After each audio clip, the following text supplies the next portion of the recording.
अब ये मेरे ख्याल उसमें एलजी साहब पढ़ रहे होंगे, सोच रहे होंगे क्या करना, क्या है क्या नहीं। टाइम तो लगता है, अगर कोई रूल्स बनाओ उसमें टाइम तो लगता है। आप अच्छा यही होगा कि अगर एलजी साहब से पूछा, एलजी साहब को पूछा जाए तो ज़्यादा अच्छा रहेगा। और बिजनेस तो ज़रूरी है, क्योंकि थोड़ा सा जो एक कन्फ्यूज़न एडमिनिस्ट्रेशन के बीच में और लोगों के बीच में है वो उसकी दूर हो जाएंगे। तो लिहाजा लगता है कि जल्दी ही बिजनेस रूल आ जाएगी। बिजनेस रूल्स में कहा जा रहा है कि सरकार ने जो है अपनी पावर्स वैसी रखी है, मतलब इलेक्टेड गवर्नमेंट ने जो स्टेट की सर यहाँ से देखिए सर, जमी गवर्नमेंट की बिजनेस रूल देते सर यहाँ से सामने।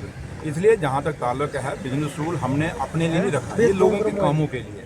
लोगों ने जो मैंडेट हमें दिया है उस मैंडेट को पूरा करने के लिए सरकार के पास जो पावर होती है, क्योंकि आपने देखा होगा अब असेंबली का क्या हाल है, ये एक सिनेमा थिएटर बना के रख दिया था। आज देखिए माइक की हालत क्या है, चलते ही नहीं है। तो इसलिए ये जम्मू कश्मीर का असेंबली है और यहाँ पे आपने और हमने देखा होगा भारतीय जनता पार्टी के ऑनरेबल एमएलए वो भी ये बात कहते हैं कि जो पावर्स हैं सरकार के पास, क्योंकि सरकार के पास पहले एमएलए के पास होंगी तो ऑटोमेटिक सरकार के पास होंगी। इसलिए पावर ये जरूरी नहीं कि हमें चाहिए, ये पूरी जो लोग भी जीत के आए हैं उनको पावर चाहिए, क्योंकि उनके पास एक मैंडेट है। लोगों का जो काम, जिस मैंडेट के लिए जो मैंडेट लोगों ने दिया है हम लोगों को, वो काम हमने पूरे करने हैं, वो वादे पूरे करने हैं। इसलिए उसके लिए बिजनेस रूल का बीजेपी ने डिस्क्रिमिनेशन की बात की परसों, अगर आपने देखा होगा उन्होंने, पवन गुप्ता ने फिगर्स भी दिखाए, उन्होंने कहा कि जम्मू के साथ डिस्क्रिमिनेशन हो रहा है। देखिए जम्मू के साथ अगर डिस्क्रिमिनेशन की बात करते हैं तो जब पवन गुप्ता जी खुद मिनिस्टर थे और MOS फाइनेंस थे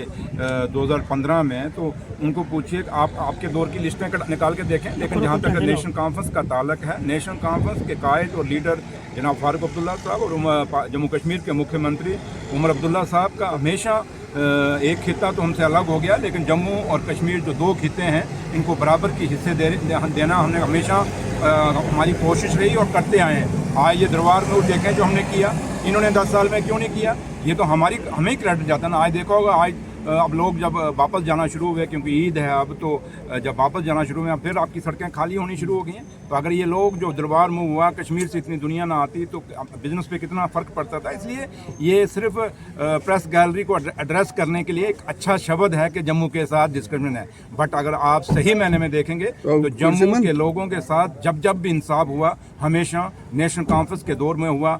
नेशनल कॉन्फ्रेंस की गवर्नमेंट जो बनी हमेशा उसके दौर में इंसाफ हुआ।